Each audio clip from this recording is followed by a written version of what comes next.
Good.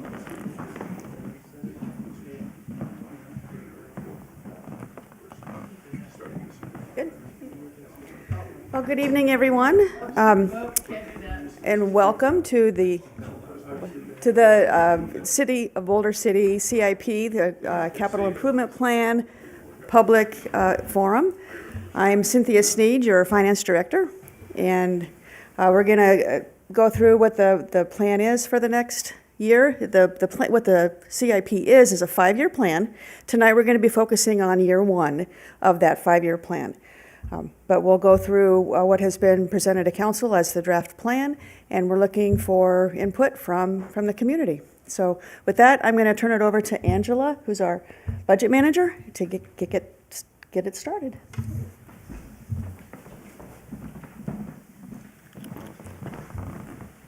Angela Mannanen. So anyone that watched the city council meeting last night, this is pretty much very similar to the same presentation. So as Cynthia said, the purpose of our CIP plan is to monitor the city's capital equipment and infrastructure. It also sets priorities for renovation needs based on funding, alternatives, and availability of resources.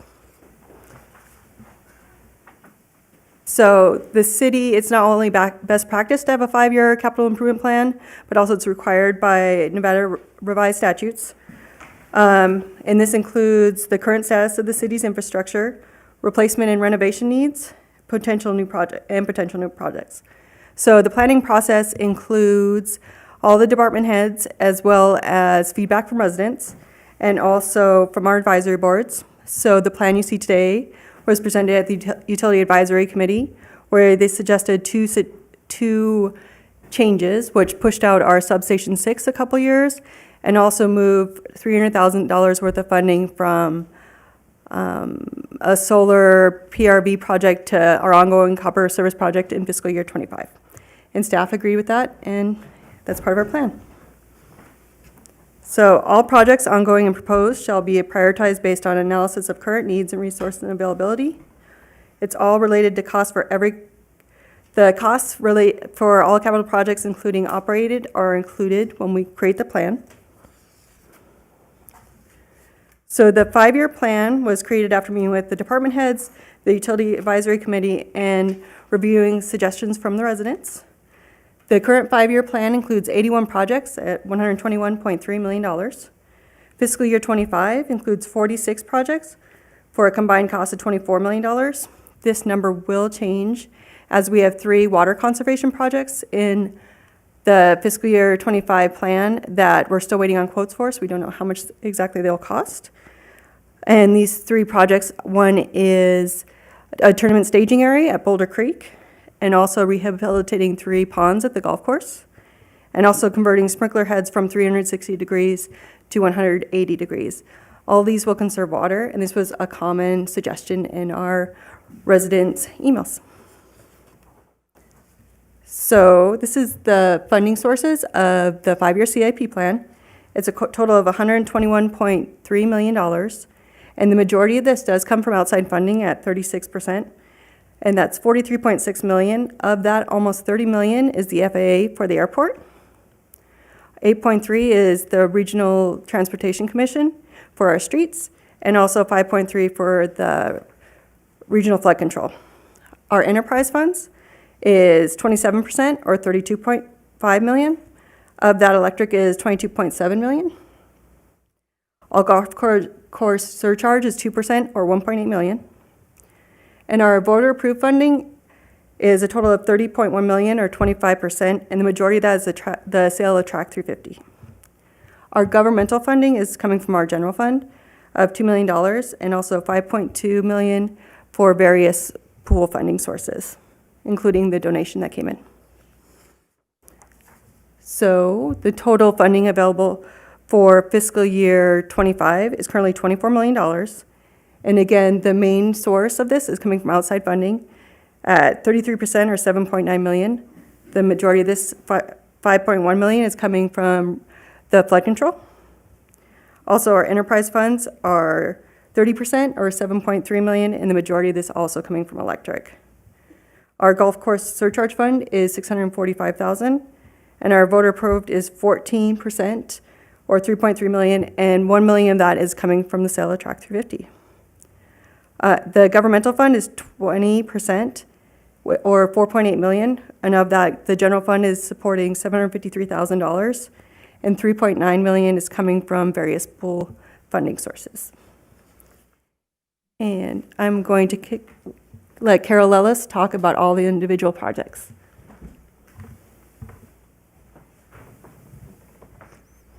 Good evening, I'm Carol Lellis, the CIP coordinator, and I'm going to go over the fiscal year 25 projects that is being presented to council for tentative approval. There will be changes before that January meeting on projects that are still out to shore up some of the quotes. So we're going to start with the first one. Is department is fire. There is a fire department classroom and adjacent parking, that $1 million for fiscal year 25, and there is an additional $300,000 that will be funded in fiscal year 26. And then the firehouse female bathroom expansion of $175. The police is the crowd protection barriers for $150, and the CAD RMS for $250,000.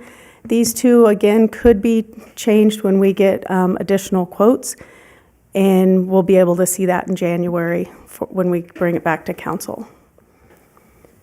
The parks, the swimming pool recreational project construction, that's the kickoff, and basically starts off with the design and the initial pool planning.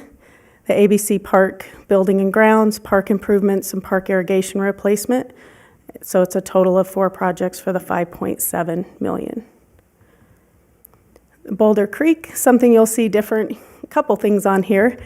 The equipment is broken. In the prior years, golf course equipment was done as one project, and this year we're actually breaking them down into individual projects per the equipment. So the totals number of projects has increased, but we'll be able to see as each piece is replaced. And then you'll see on the top the 3 water conservation projects that Angela spoke of, and those we're getting the quotes, and we'll be bringing those numbers back in January. Muni Golf Course is the same, where the equipment is broken down into each individual pieces of equipment, and for a total of 6 pieces of equipment, and the Muni Golf Cart lease to own, which is an ongoing lease. Public Works. Different on here is we do have a water conservation for city facilities project for $100,000, and that is going to be an ongoing project, and we'll identify the best use of those funds as the need arises during our planning. And the Wells Road levee lining and Avenue I storm drain, those 2 projects are 100% funded by the regional flood control. Oh, I missed one thing. The RTC assigned revenue project, that is the amount that it's 100% funded through RTC, and we will be assigning the projects as the planning process is in place during the year. Cemetery for a new mower for $65,000. And then we start the enterprise funds. The air traffic tower design was moved from fiscal year 22 for a total of $1.3 million. The electric, many of the projects are a continuation of the conversion from the 4 kV to the 12 kV on our electric system. And the distribution pole replacement is a continuing project, and that is labor, since we've already bought the poles for that and the equipment. Water, the copper service replacement for the $300,000, that's an ongoing project. We had moved the funds forward, and the UAC Utility Advisory Committee, had a great suggestion to split some of the funding and make sure that we continued having that funding in 25. The wastewater, there are 4 projects totaling $604,000 on wastewater. As we've said in the past, there can be a change in funding depending on opportunities of additional outside funding in the future. So if we identify a project is going to be funded into a larger project, then these projects could change.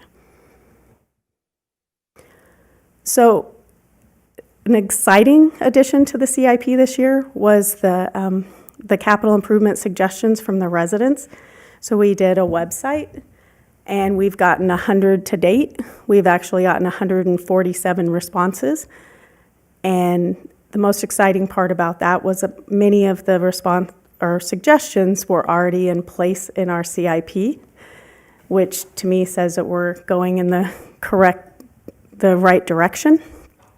And it was a positive to see people interacting and giving us those suggestions, and that will be up year-round, and it will be a continuing source for those suggestions. We also have been evaluating the best use of city space, so meeting rooms, storage, possibly a dedicated safe key space.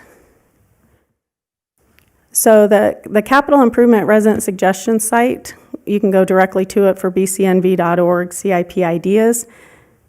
I just wanted to include out of that 147, what we do is we pull those down on a daily basis and we forward them to the directors.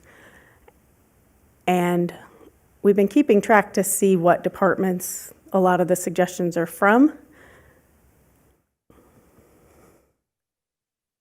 Oh, sorry. And like I said, the Parks and Rec and the Public Works, we had a lot of suggestions for Parks and Rec that were already being worked on.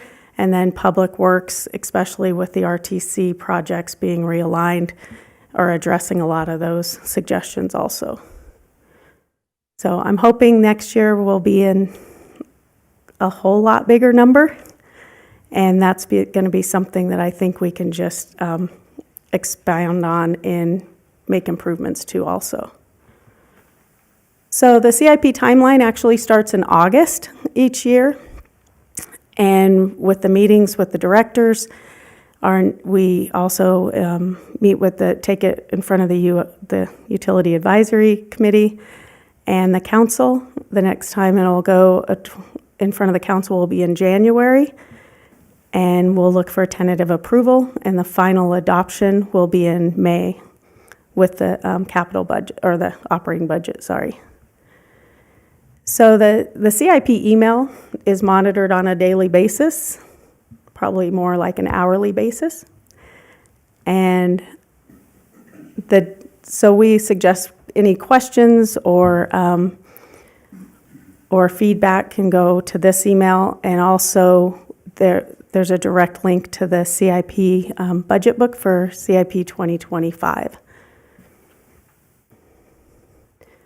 And that's the end of our presentation. Do you want to open up the... Thank you. Can you put up the phone number? Are you going to do it? Either way. And if anyone wants to ask any questions while we're waiting for people to call in.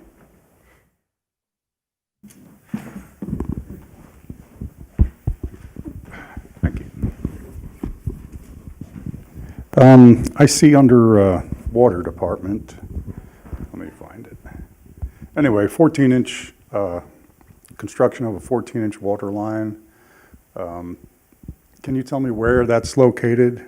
Where it goes and what the purpose is? Certainly, Joe Stubitz, Utilities Director. So the 14-inch lines currently serves the El Dorado Valley. So it serves the power plant customers out in that valley. So that PRV project is to take care of the high and low pressures that we have out there. Any other questions you got on that project? We do have one, but with our water model, we need several to get the pressures under control. So we've got some issues where we've got really low and really high just based on the the topography. And so we've got that one feed. It's a really long straw with a lot of feeds. So the water model indicated that we need several PRVs. So we're not adding additional services? It's just, That's not what that project is, no, sir. okay, thank you. Any other questions? Joe, behind you?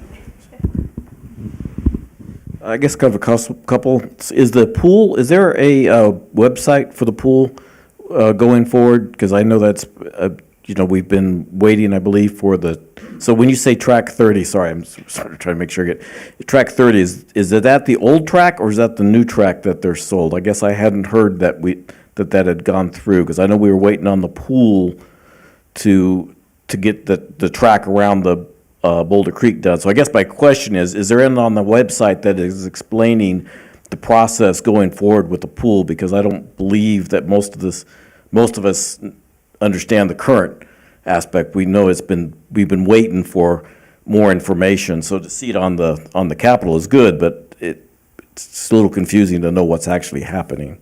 So where we're at with the pool is we had a revised quote, I believe in August, of about $37 million. And we're basing it off that quote and that design at this point. We don't have a formal official, this is exactly what's going to happen with the pool. And so part of that it would be the design of $5 million, which is in this year's, the fiscal year 25's budget. Track 350 is in the process. It has been appraised. And we know we're expecting about $20 million from that, or 22, but like 20 million will go to the pool, and we know that'll be in 3 phases. And so the first phase would be where some of that money is coming from. But it would take 3 years.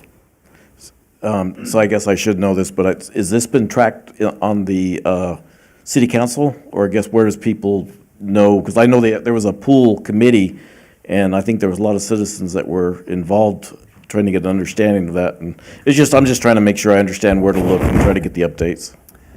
Yeah, so essentially, the land sale contract has not been executed or completed yet. We have been working on that. So Toll Brothers was selected as the developer for Tract 350.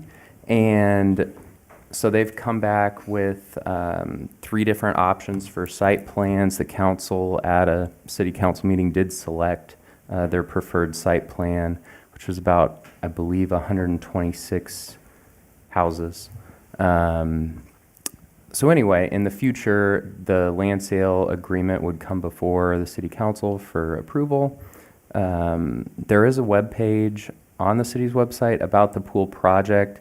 It is a little outdated, so we'll work on updating that so that we can better communicate to the public where we're at in the process, and perhaps have that selected site plan on there. And just we did recently update the pool financing brochure, so you can find that on the finance department's webpage under publications.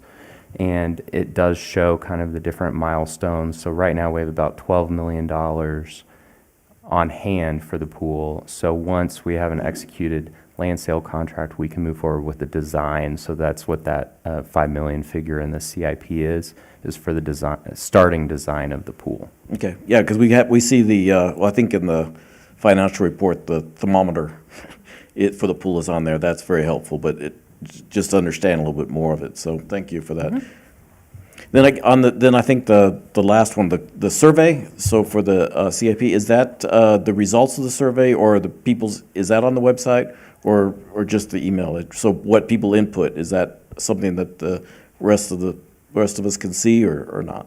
Not at this point. It's just email responses, so there's no public facing besides what you just saw of. Just some of the statistical data. Mm-hmm.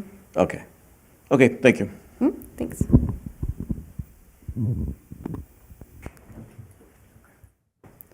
Anybody on the phone? Is anyone on the phone?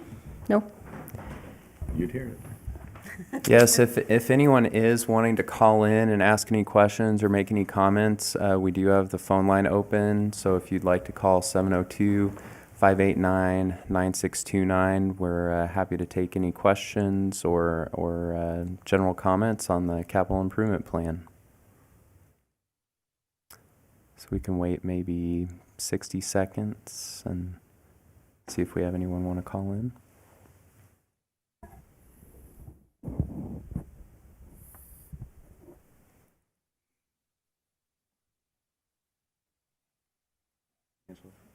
It's a question in the back. What's the process in prioritizing street improvement? So how do you decide what streets more important to repave or improve than, And Jamie, can you restate that? and what is the city's plan for street improvements in the first year? Is it on? Jamie Curry, Director of Public Works. So we currently have a pavement management plan that was done back in 2020, I believe, finished. Over the past couple of years, it was put on hold for a little bit. So we're currently in the process of reassessing the roads. We just restructured some interlocal contracts with RTC to try to develop a new contract in pavement preservation. So right now, we're currently reevaluating the status of that pavement management plan.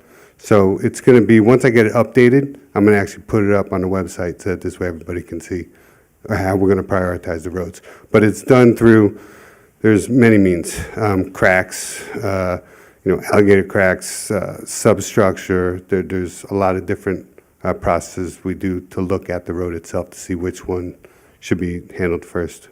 Traffic flow, stuff like that? Traffic flow, not so much traffic flow. There's rideability, that's a part of it. But the only way traffic flow would come into play is if it actually is damaging the road. So if we have a road that is starting to crack, alligator cracks, and we start to see more and more deterioration due to a lot of traffic, we will pay more attention to that as well. And does the city utilize lowest bidder, or do they use CMAR in the awarding process? Lowest bidder. You're welcome. It's a great question.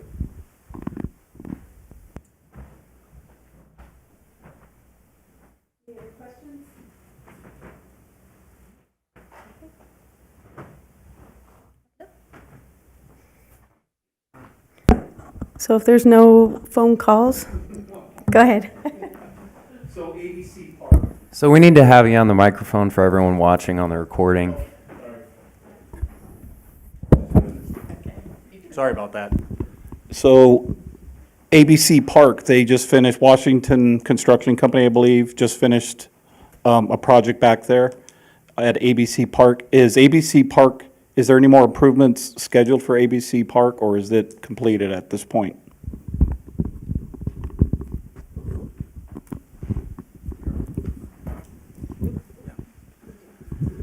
Roger Hall, Parks and Rec Director. I think the only project that we're going to be doing is we're going to be putting a new irrigation system on the south end by the youth center and putting some grass in there. Yeah, that is the main area where the kids have their play area. In the summer they have a pool, outdoor pool there and stuff like that. So we don't want them in the dirt. We want them, a little bit protected with the grass. So that's about the only one that I can think of. Anything else? Public Works for the buildings overall? Yeah, we have money in that account to redo the 1960s building. When we took over that area, there's 14 acres. We traded the state for the veterans' homeland, and we took that over. We renovated the library. We built the amphitheater. We did the fitness center. We put a youth center and art center, and we renovated all those buildings. And now it's time. It's 24 years old. Well, it's more than that now, and we need to paint the buildings and take care of them a little bit more. So there's money in there for that. Cool, thank you.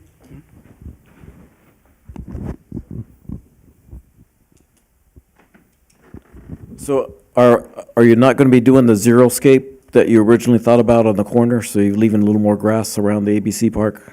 Or did I misunderstand?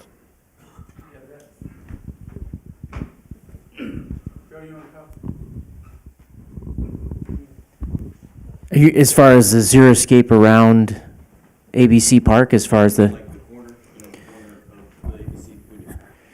Right by the, turn into the ABC Park and library and right there, you got The demonstration area the is demonstration- what he's referencing. So I don't think that that's, currently planned. SNWA did do an evaluation of all parks and buildings in regards to the new non-functional turf law.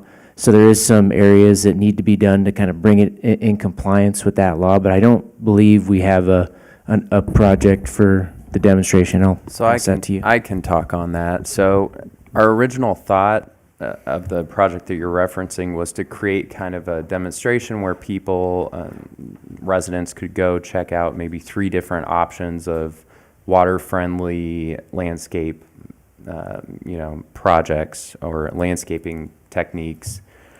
We found that we could use that money elsewhere to do the actual projects. So when you look out here on near the National Park Service building, where we did the artificial turf, and then at Broadmoor Circle, where we redid the landscape island, we were able to put those funds in those projects to actually redo the landscape there. Parks are generally exempt from turf removal. However, there are some areas like around sidewalks where we have to take a certain amount of feet. So that would be the only change that we'd be looking at for ABC Park at this time.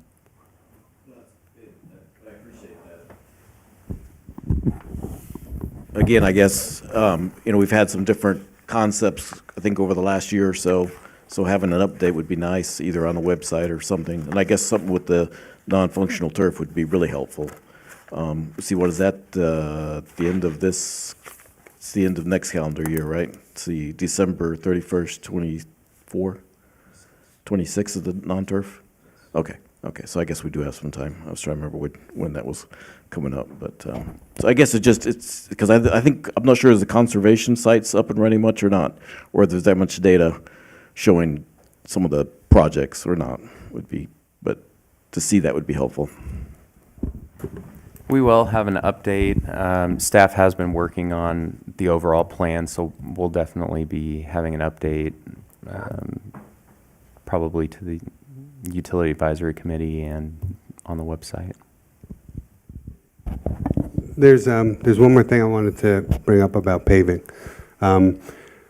If you look, one of the projects we're starting to look at are the streets over in the Almo area. I'm starting to Almo. I'm still trying to learn my whereabouts in the city as well. But if you go over in that area, you'll see that the top layer of the asphalt is starting to, what's known as raveling, is starting to come apart. So we're in a process right now of doing some coring to see how bad the substructure is. If the substructure is in good shape, we can go ahead and do it at a cheaper cost to where we can do like a slurry seal or maybe even like a U-Tax, which seems to be a popular treatment now. Yeah. Yep. So that's one of the things I didn't want to overlook, because people don't know that part of it, where we may see the road starting to fall apart or getting to a point where we might have to look into redoing it or preserve it. So we'll go in and do a core sample just to see what the substructure is like.